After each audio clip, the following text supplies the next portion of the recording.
नमस्कार दोस्तों, आप देख रहे हैं सरकारी जॉब भर्ती और मैं हूं हेमंत साहू। दोस्तों, आज के जो टॉपिक में देखने वाले हैं पर्यावरण अध्ययन का पेपर 1 के हिसाब से जो 2019 में एग्जाम हुआ था सॉल्वर्ड पेपर, उसको हम देखने वाले हैं।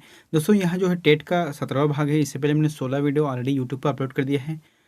तो फिर समय को देखते हुए हम लोग स्टार्ट करते हैं। और एक चीज़ और है कि आप लोगों का जो एग्ज़ाम है वह 18 तारीख को है, 18 सितंबर को है। इसलिए आप जो है जितना हो सके पढ़ाई करना, जितना हो सके जो टॉपिक मिल रहा है उसको सब पढ़ाई करना, ठीक है। चलते हैं यहाँ पर जो आप लोगों को होमवर्क दिया था उसको हम पहले देख लेते हैं कि लौट कर आया हुआ के लिए एक शब्द है।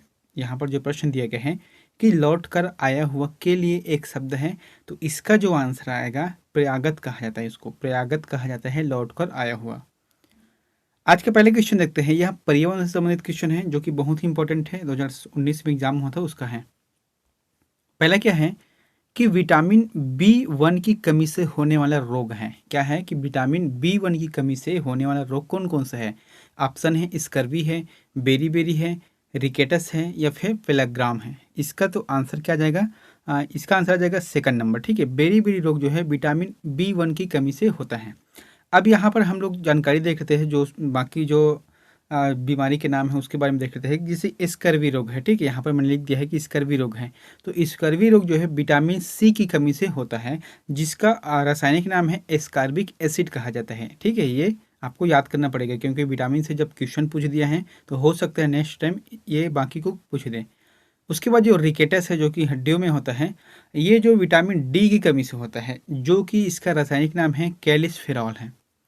उसके बाद एक क्या है, पेलाग्रा है, जो कि विटामिन B5 की कमी से होता है और इसका जो रासायनिक नाम है क्या है, पेंटोथेनिक अम्ल है। पेंटोथेनिक अम्ल कहा जाता है इसको। और जो बेरी है वो किसकी कमी से है? विटामिन B1 की कमी से होता है, जिसका रासायनिक नाम है थायमिन कहा जाता है, ठीक है। नेक्स्ट क्वेश्चन है दोस्तों, यहाँ पर एक चीज़ और है कि जो विटामिन का खोज किसने किया है, इसको भी याद रखना है। विटामिन का जो खोज है वह जो है फंक ने किया है, 1911 में किया है। इसको आप लोग जो है याद कर लेना, ठीक है। दूसरा प्रश्न है कि निम्न में से कौन रचनावादी ढंग से सीखने की प्रक्रिया का भाग नहीं है?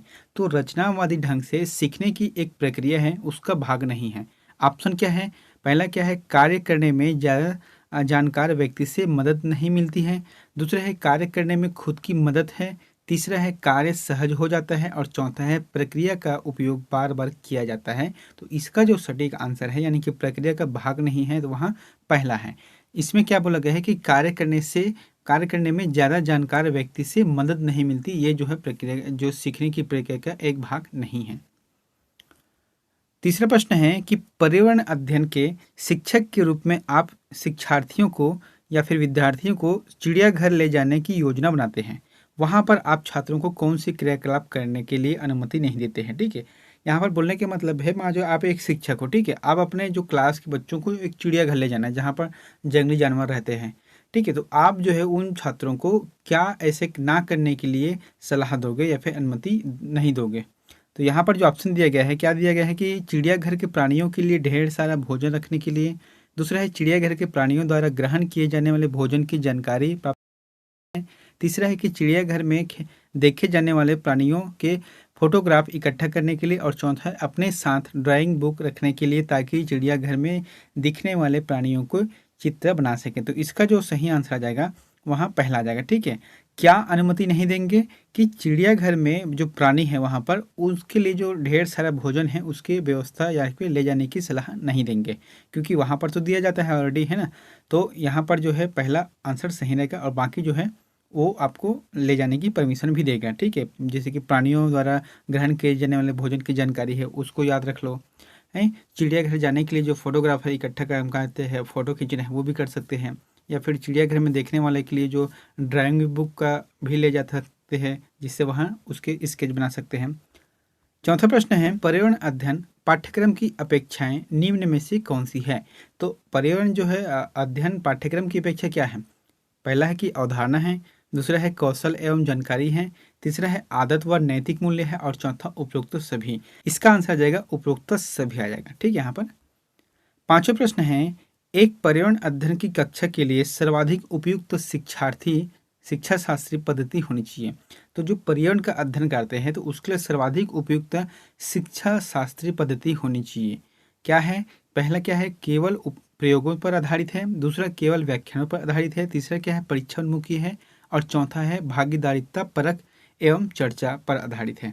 तो इसका जो सटीक आंसर आएगा वह फोर्थ रहेगा, है ना। यहाँ पर क्या बोला गया है कि पर्यावरण की अध्ययन की जो कक्षा है तो सर्वाधिक उपयुक्त जो है शिक्षा शास्त्रीय पद्धति होनी चाहिए, क्या कि भागीदारिता परक एवं चर्चा पर आधारित होनी चाहिए।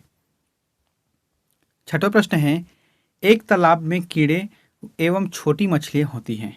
क्या बोल रहे हैं कि एक तालाब में कीड़े एवं छोटी मछलियां होती हैं। तो ऑप्शन क्या दिए गए हैं, प्राथमिक सूक्ष्म उपभोक्ता, दूसरा है द्वितीयक उपभोक्ता, तीसरा है तृतीयक उपभोक्ता और चौथा है उपरोक्त सभी। तो इसका आंसर क्या जाएगा, इसका जो आंसर आ जाएगा वहाँ द्वितीयक उपभोक्ता है। जैसे कि एक तालाब है, ठीक है, तालाब में क्या रहते हैं, कीड़े मकोड़े रहते हैं, छोटे मछलियां हैं, तो इसको कौन सी श्रेणी में रखा जाता है, द्वितीयक उपभोक्ता, द्वितीयक उपभोक्ता की श्रेणी में रखा जाता है। देखो यहाँ पर समझते हैं द्वितीयक उपभोक्ता क्या है। जैसे कि एक तालाब है, उसमें कीड़े भी है और छोटे छोटे मछलियाँ भी हैं, तो फिर क्या होता है कि वहाँ पर जो तालाब के अंदर में जो घास उगती है या फिर जो जैसे कि शैवाल हैं, ठीक है, तो इसको कौन खाता है, छोटे छोटे जो कीड़े होते हैं उससे भी छोटे, यानी कि जो टिश्यू बोलते हैं, ठीक है, वो सभी खाते हैं। फिर उसके बाद जो कीड़े भी खाते हैं उसको और मछली भी खाते हैं, यानी कि प्राथमिक उपभोक्ता नहीं, यहाँ द्वितीयक उपभोक्ता हैं। यहाँ घास को खाने वाले छोटे छोटे जो कीड़े मकोड़े हैं उसको खाते हैं। तो कुल मिलाकर इसको कहा जाता है द्वितीयक उपभोक्ता कहा जाता है।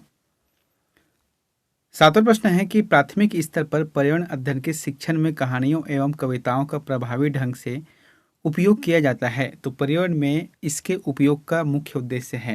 तो क्या उद्देश्य है यहाँ पर, ऑप्शन दिए गए, सीखने के लिए संदर्भगत वातावरण प्रदान करना, दूसरा है पाठों को आनंददायक बनाना, तीसरा है भाषाई कौशल को बढ़ावा देना, चौथा है कक्षा की विधिवत की पूर्ति है। तो इसका जो सही आंसर आ जाएगा, सीखने के लिए संदर्भगत वातावरण प्रदान करना, यही इसका मतलब है, उद्देश्य है। आठवां प्रश्न है, किसी कारखाने में कार्य करने के लिए खाली स्थान से कम उम्र के बच्चों को नियुक्त नहीं किया जा सकता। तो कितने उम्र के बच्चों को नियुक्त नहीं किया जा सकता, चाहे वहाँ कारखाने हों चाहे फिर किसी भी जगह हो काम करने के लिए। तो इसका जो ऑप्शन दिया गया है 14 वर्ष है, 20 वर्ष है, 15 वर्ष है, 18 वर्ष है। तो इसका जो सही आंसर आ जाएगा वहाँ 14 वर्ष है।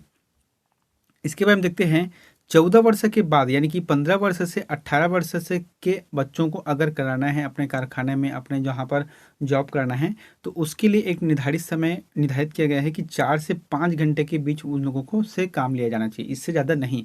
अगर इससे ज़्यादा लेता है तो फिर बाल श्रम जो अधिनियम बना है उसके विरुद्ध यहाँ कार्रवाई किया जा सकता है उसके बारे में। और एक चीज़ है कि 1986 में यहाँ अधिनियम को लाया गया था, 1986 में इसने अधिनियम को बनाया है।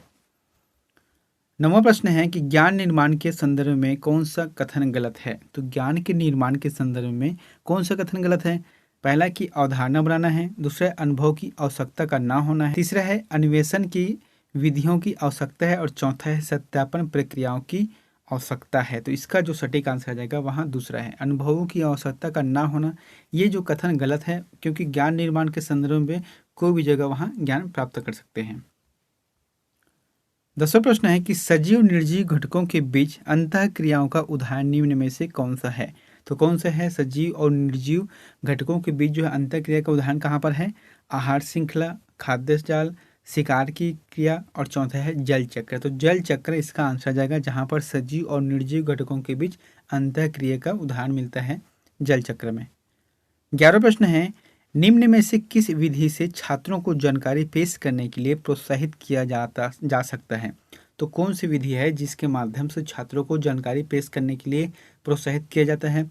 ऑप्शन है चित्र बनाकर है, दूसरा है यहाँ पर तालिकाएं बनाकर है, तीसरा है प्रक्रियाओं के प्रवाह रेखा चित्र बनाकर और चौथा है उपरोक्त सभी। तो उपरोक्त सभी के माध्यम से, यानी कि चित्र बनाकर भी कर सकते हैं, अलग अलग तालिका बनाकर कर सकते हैं, या फिर उसके बारे में जो प्रवाह चित्र रेखा चित्र बनाकर कर सकते हैं। जो जानकारी प्राप्त करना है इसके प्रोत्साहित किया जा सकता है इन सभी तरीक़ा से। 12वां प्रश्न है, निम्न में से उसे चुनिए जो अपनी मादा की पहचान उसकी गंध से कई किलोमीटर दूर से ही कर लेता है। यानी कि अपनी जो मादा की जो पहचान है, वो जो उससे निकलने वाली गंध है उसे कई किलोमीटर दूरी से वहाँ कर लेती है, पहचान कर लेती है। ऑप्शन दिया गया है चींटी है, मच्छर है, रेशम का कीड़ा है और मधुमक्खी है। तो इसका जो आंसर आ जाएगा रेशम का कीड़ा, है ना। इस जो लाइन में जो है चींटी भी है, लेकिन रेशम का कीड़ा इसमें सही रहेगा, जो कि बहुत दूर से इसका जो गंध को सुगंध कर लेती है, गंध को पा लेती है, जिससे वहाँ संपर्क बना सकता है। 13वां प्रश्न है, सरकार द्वारा बाल श्रम रोकथाम अधिनियम का संशोधन किया गया, बहुत ही इंपॉर्टेंट है। मैंने इससे पहले बताया था कि देखो 1986 में बनाया गया था इस अधिनियम को, ठीक है, 1986 में बनाया गया था सरकार द्वारा बाल श्रम रोकथाम अधिनियम का, जिसमें बालकों को काम करने के लिए उसके एक एज निर्धारित कर दिया था कि 14 वर्ष से जो कम के बच्चे हैं उन लोगों को काम नहीं करना है, और 15 से 18 के बीच है उनको सिर्फ 4 से 5 घंटे का समय से काम लिया जा सकते हैं। अब यहाँ पर बोला क्या गया है कि इस अधिनियम में संशोधन किया गया। तो कब किया गया संशोधन? ऑप्शन है सितंबर 2007, अक्टूबर 2006, जनवरी 2008, अक्टूबर 2009। इसका जो आंसर आ जाएगा अक्टूबर 2008, सॉरी अक्टूबर 2006 में किया गया, वो भी 10 अक्टूबर 2006 को। 14वां प्रश्न है, निम्न में से कौन सा मच्छरों से होने या फिर फैलने वाले रोगों का समुच्चय है? क्या बोल रहा है कि मच्छरों से जो होने वाले या फिर फैलने वाले रोगों का समुच्चय कौन सा है? ऑप्शन है कि हैजा, डेंगू, मलेरिया है। दूसरा है चिकनगुनिया, डेंगू, मलेरिया है। तीसरा है चिकनगुनिया, हैजा, मियादी बुखार है। और चौथा है चिकनगुनिया, मलेरिया, मियादी बुखार है। तो इसका जो आंसर आ जाएगा वहाँ चिकनगुनिया, डेंगू और मलेरिया रहेगा, ठीक है, ये दूसरा ऑप्शन सही रहेगा। 15वां प्रश्न है कि सामाजिक अध्ययन से ज्ञान प्राप्त का स्रोत निम्न में से क्या है? तो सामाजिक अध्ययन का पढ़ाई करते हैं, ठीक है, तो इसमें ज्ञान प्राप्ति का स्रोत क्या है? इससे क्या ज्ञान प्राप्त किया जा सकता है? ऑप्शन है कि प्रयोगों द्वारा, ज्ञान अवलोकन से, जीवन शैली से, प्रकृति के साथ अंतःक्रिया से। तो इसका जो सही आंसर आ जाएगा वहाँ जीवन शैली से है। प्रयोगों द्वारा तो विज्ञान द्वारा किया जा सकता है, प्राकृतिक के साथ अंतःक्रिया पर्यावरण के माध्यम से किए जा सकते हैं, लेकिन जो सामाजिक अध्ययन है इसमें जीवन की शैली से ज्ञान प्राप्ति किया जा सकता है। इसका स्रोत यहाँ मिलता है। 16वां प्रश्न है, निम्न में से कौन सा तरीका बच्चों के सीखने का रचनावादी तरीका है? तो बच्चों के जो सीखने के लिए कौन सी तरीका जो है रचनावादी तरीका है? ऑप्शन है कि गतिविधियां के माध्यम से, दूसरा है कक्षा में अध्यापन से, तीसरा है रेखा चरित्र बनाकर जो है, और चौथा है कि बातचीत करना। तो इसका जो आंसर आ जाएगा वहाँ गतिविधियां के माध्यम से, गतिविधियों के माध्यम से, अलग अलग जैसे ये गतिविधि कर रहे हैं उसके माध्यम से बच्चों में सीखने का जो रचनावादी तरीका है उसे उत्पन्न किया जा सकता है, प्राप्त किया जा सकता है।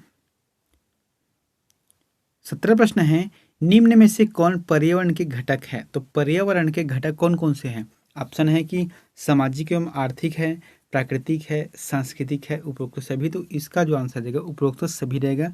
पर्यावरण को जो घटक है, पर्यावरण के जो घटक है वहाँ सामाजिक एवं आर्थिक तरीका है, प्राकृतिक तरीका भी है और सांस्कृतिक तरीका, ये तीनों जो तरीका है वहाँ सही है, जो इसके घटक हैं।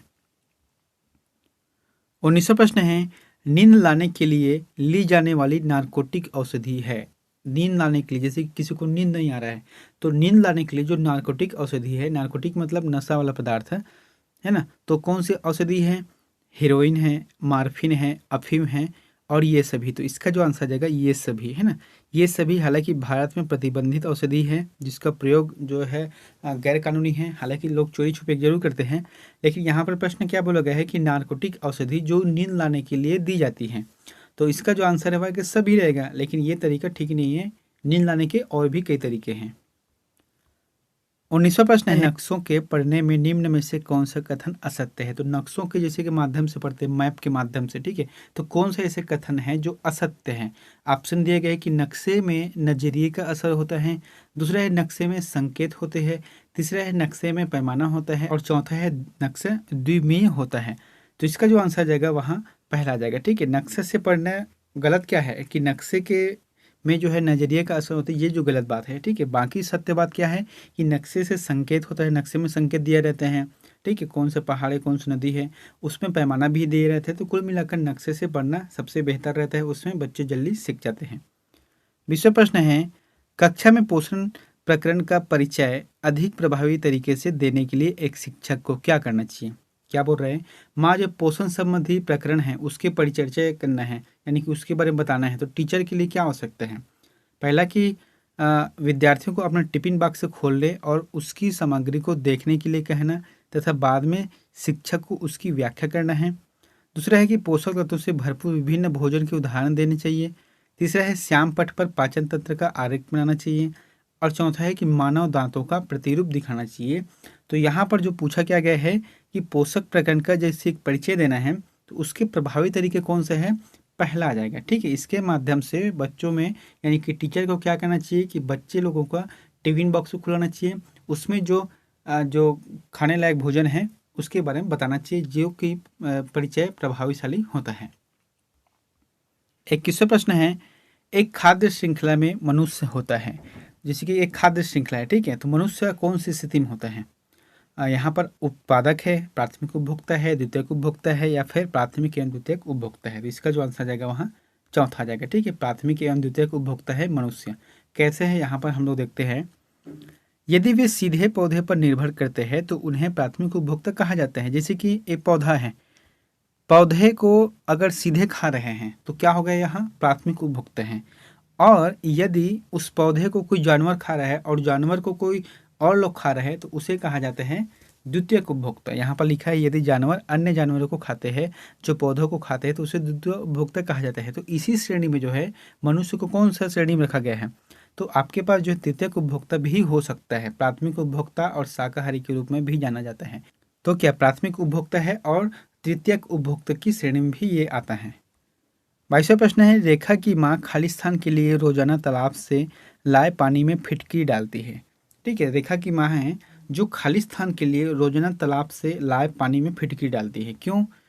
ऑप्शन दिए गए कि हल्के निलंबित अपद्रव्यों को अवसादी करने के लिए, दूसरा है कि कठोर जल को मृदु जल में परिवर्तित करने के लिए, तीसरा है पानी में मौजूद रोगाणुओं को खत्म करने में, और चौथा है कि पानी को रंगहीन करने में। तो इसका जो आंसर आ जाएगा वहाँ पहला आ जाएगा। ठीक है, रेखा की माँ हल्के निलंबित अपद्रव्यों को अवसादी करने के लिए रोजाना तालाब से लाए पानी में फिटकी डालती है।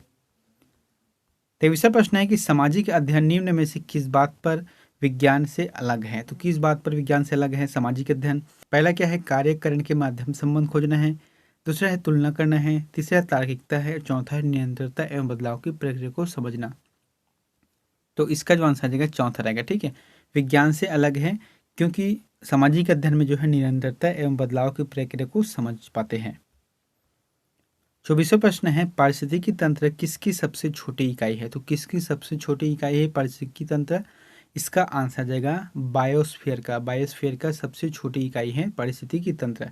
इसके बारे में देखते हैं, जैसे कि पृथ्वी के सभी जीवधारी व उसके अजैविक पर्यावरण, जैसे कि पृथ्वी पर क्या है, वायुमंडल है, स्थलमंडल है, जलमंडल है, को मिलाकर जैवमंडल का निर्माण करती है, जिसे कहा जाता है जैवमंडल या फिर बायोस्फीयर कहा जाता है। 25वां प्रश्न है, अवसादी पुनर्वास केंद्रों द्वारा निम्नलिखित में से कौन से उपचार दिए जाते हैं। तो अवसादी पुनर्वास केंद्रों द्वारा निम्न में से कौन से उपचार दिए जाते हैं? ऑप्शन है सामूहिक कार्य का, दूसरा है कि मनोवैज्ञानिक हस्तक्षेप का, तीसरा है सामाजिक कुशलता का प्रशिक्षण, और चौथा है ये सभी। तो इसका जो आंसर आ जाएगा ये सभी रहेगा। 26वां प्रश्न है कि सर्वेक्षण एवं विश्लेषण से बच्चों की पर्यावरण के बारे में समझ को जाना जाता है।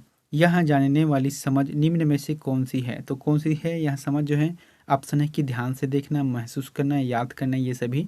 तो ये सभी आएगा। ठीक है, जैसे कि आपको सर्वेक्षण करना है पर्यावरण के बारे में, तो क्या चीज़ इंपॉर्टेंट है, क्या समझ में आता है? तो सबसे पहले बच्चे उसको ध्यान से देखते हैं, ध्यान से देखने के बाद किसी चीज़ को महसूस करते हैं, महसूस करने के बाद याद करते हैं। तो कुल मिलाकर ये सभी प्रक्रिया हैं जिससे जानने वाली समझ जो है उत्पन्न होती है और जो पर्यावरण के प्रति जो समझ है वहाँ जाना जाता है। 27वां प्रश्न है कि निम्न में से कौन सा कौशल सर्वथा भिन्न है। तो कौन सा कौशल यहाँ पर भिन्न है? चारों ऑप्शन दिया गया वो सभी एक कौशल की श्रेणी में आते हैं, जैसे कि साइकिल चलाना, तैरना, भाषा सीखना, बच्चों का चलना सीखना। तो इन चारों में भिन्न है भाषा सीखना, क्योंकि साइकिल चलना, तैरना और बच्चों का चलना ये जो शारीरिक क्रिया है, लेकिन भाषा सीखना ये मानसिक क्रिया है। 28वां प्रश्न है, पर्यावरण के प्रति बढ़ते सरोकार का कारण निम्न में से क्या है। तो पर्यावरण के प्रति जो बढ़ते सरोकार है वह निम्न में से क्या है? ऑप्शन है कि प्रकृति की रक्षा को लेकर चिंता है, दूसरा है कि मूलवासी लोगों और प्राकृतिक पर्यावासों के लिए पर्यावरण सुरक्षा है, तीसरा है कि मानवीय गतिविधियों के से खतरे की हद तक नुकसान है, और चौथा है कि उपरोक्त में से कोई नहीं। तो इसका जो आंसर आ जाएगा पहला आ जाएगा। ठीक है, प्रकृति की रक्षा को लेकर चिंता है, पर्यावरण के क्षेत्र में लोगों के जो प्रति बढ़ते सरोकार है, लोग उसके प्रति जो ध्यान दे रहे हैं, इसका मतलब क्या है कि प्रकृति को रक्षा करना है इसकी, इसीलिए जो है चिंता है। 29वां प्रश्न है, बालक को दिए जाने वाले आराम व निस्वार्थ प्रेम का सर्वोत्तम उदाहरण है। क्या बोल रहा है कि बालक को दिए जाने वाले आराम और निस्वार्थ प्रेम का सर्वोत्तम उदाहरण कहाँ पर है? वहाँ जिस समाज में रहते हैं वहाँ जिस घर में रहते हैं, वहाँ जिस परिवार में रहते हैं, वहाँ जिस साधनों का प्रयोग करता है। इसका जो आंसर आ जाएगा वहाँ 30 से आ जाएगा। प्रश्न को समझना, बालकों को जो आराम दिया जाता है और निस्वार्थ प्रेम दिया जाता है वहाँ एक परिवार में ही मिलता है। अब यहाँ पर क्या है, जिस घर में रहते हैं, तो भाई जिस घर में रहता है तो घर में क्या कौन से लोग रहते हैं, परिवार रहते हैं ना, तो परिवार में ही मिलता है ये सब चीज़। तीसरा प्रश्न है, निम्न में से कौन द्वितीय श्रेणी का उपभोक्ता है। तो द्वितीय श्रेणी का उपभोक्ता कौन से है, हाथी, सांप, शेर, बकरी। इसका जो आंसर आ जाएगा वहाँ सांप आ जाएगा। ठीक है, सांप जो है द्वितीय उपभोक्ता है। देखो सांप क्या खाते हैं, देखो सबसे पहले जैसे घास है, घास को कौन खाता है, मेढक, मेढक को कौन खाता है, सांप। तो सांप क्या है, द्वितीय उपभोक्ता है। 31वां प्रश्न दोस्तों आप लोगों के लिए होमवर्क है, तो इसका प्लीज आंसर कमेंट करके जरूर बताना।